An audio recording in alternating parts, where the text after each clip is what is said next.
तो पता चला कि आदित्य ठाकरे के साथ मिल करके अपने भाई को ठेकेदारी में इन्वॉल्व करवा दिया है और मीठी नदी में ठेकेदारी का धंधा करवा रहा है। वो भी साउथ की एक कंपनी है, उसको 65 करोड़ का टेंडर दिलवाने का काम किया है ये। तो ये आदित्य ठाकरे ने कभी डिनाई कर दिया था कि मेरा रिश्ता नहीं है डिनो मौर्या से। रिया चक्रवर्ती को मैं जानता नहीं हूं। आदित्य ठाकरे और रिया चक्रवर्ती के साथ के रिश्ते को नारकोटिक्स डिपार्टमेंट ने ही एस्टैब्लिश किया मित्रों।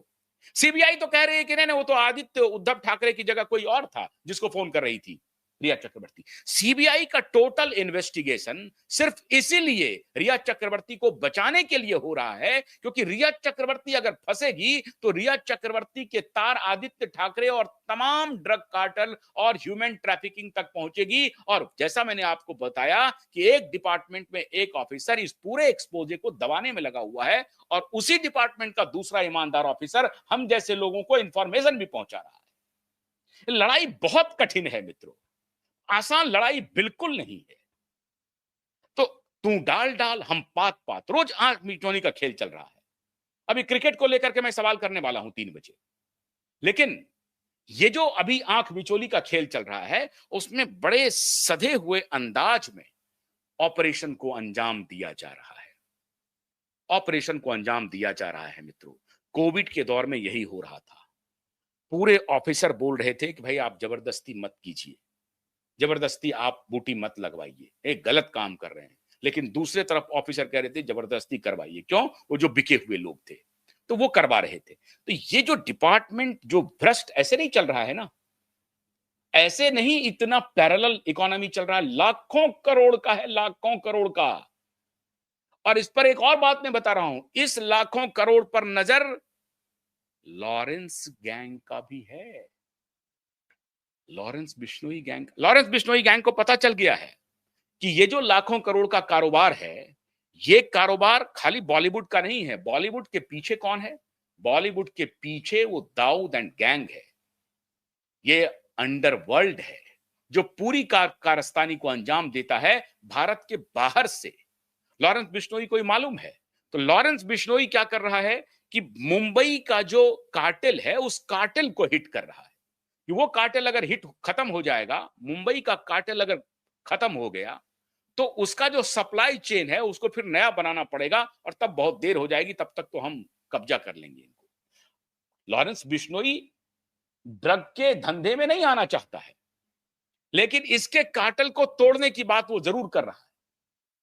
अब मुझे तो फोन करके लॉरेंस बिश्नोई ने कहा नहीं कि मैं इस धंधे में आऊंगा कि नहीं आऊंगा, लेकिन मुझे ऐसा लगता है कि वो जो अटैक कर रहा है बार बार, उन लोगों को अटैक कर रहा है जो राष्ट्र विरोधी गतिविधियों में शामिल है।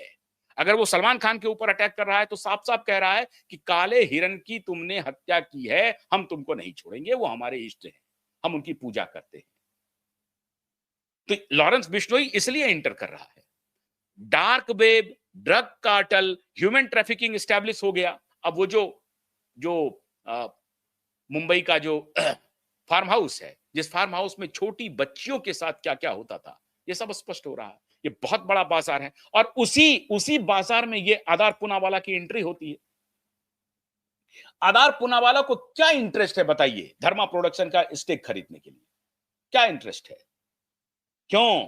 क्योंकि आधार पूनावाला का जो सीरम इंस्टीट्यूट है वो मिलियंस ऑफ डॉलर प्रॉफिट कमाया और अब उनको लग रहा है कि ये फिल्म इंडस्ट्री में हमें टेस्ट एंड ट्रायल के लिए पिग चाहिए, गिनी पिग्स चाहिए, छोटे बच्चे चाहिए। और इसको हम कंट्रोल कहां से कर सकते हैं? तो फिल्म का जो ये कैमरा है ना, कैमरा को कब्जे में कर लो। वो सोनम कपूर जाके बोल रही है, जाह्नवी कपूर जाकर के प्रचार कर रही है एचपीवी वैक्सीन का। अब उसकी सत्यता क्या है, नहीं है, उसमें कितना मेरिट है, लेकिन उसको कब्जा कर लो।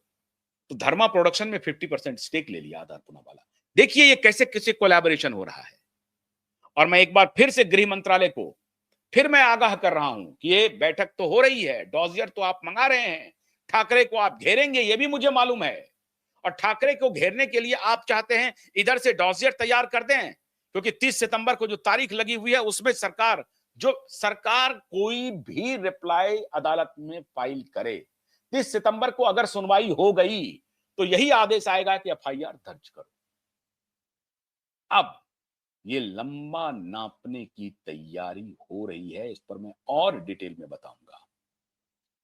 आदित्य ठाकरे और उद्धव ठाकरे को पूरी तरह से अमित शाह ने निशाने पर लिया हुआ है और उसके साथ साथ शरद पवार भी है मित्रों। शरद पवार जब शासन में थे महाराष्ट्र में, तो उस दौर में drug trafficking, trafficking, human trafficking, इसके अलावा हथियारों की तस्करी जोर पर थी। ब्लैक मनी उसकी तस्करी, नकली नोट उसकी तस्करी जोरों पर थी। ये पूरा मुंबई का फिल्म उद्योग जो पिछले पिछले 15-20 वर्षों में चला है, जबकि दाऊद की छाया पड़ी है, तो वो सारे नकली नोटों के सहारे चली है। मुंबई के टॉकीज टू टॉकीज हाउसफुल हो जाते हैं, उसमें चोर दरवाजे से नकली नोटों का खेल चलता है। ये बहुत बड़ा कार्टेल है मित्रों। इसीलिए ये जो अब जो डॉसियर पर चर्चा हो रही है, ये डॉसियर आप देखिएगा, हम तो उम्मीद करते हैं, मुझे ये अपेक्षा नहीं थी कि ऐसी बात हो जाएगी, लेकिन सितंबर महीने में 30 सितंबर के पहले अगर ये डॉसियर तैयार हो रहा है, तो अंदरूनी तरीके से समझिए फाइल पूरी तरह से तैयार हो रही है। नपेगा, सब नपेगा, लेकिन ये दरवाजा इधर से तो फाइल तैयार कर देंगे और उधर से